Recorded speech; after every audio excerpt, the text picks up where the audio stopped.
guys, one quick tip when you're executing the hip airplane. As many of you know, I really like this exercise for improving lateral stability of the hip and utilizing the adductors function as secondary stabilizer of the pelvis. So one thing I see a lot of people missing is they hinge with a parallel or like a neutral hip position. What I want you to do is as you hinge, you actually want to turn this pelvis down, create rotation at the fixed femur of the involved side leg. That's going to help us improve internal rotation of that stance leg.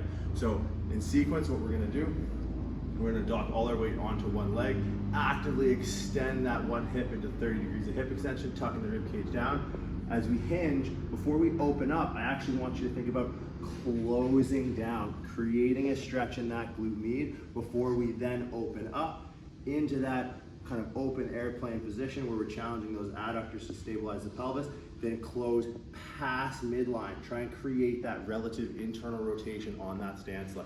This is gonna be a great way to create internal rotation in what's called a correspondent manner, in a manner that carries over into movements like the squatting pattern, like the deadlift pattern, where we might require more internal rotation with our feet on the ground.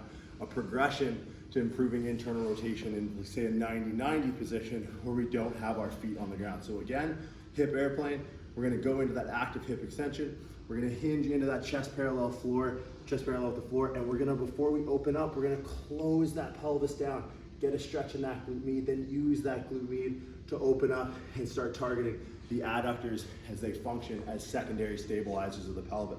So some quick execution tips on how to maximize your hip airplane as you look to then improve hip internal rotation, as you then load into more compound movements in the duration of your workout.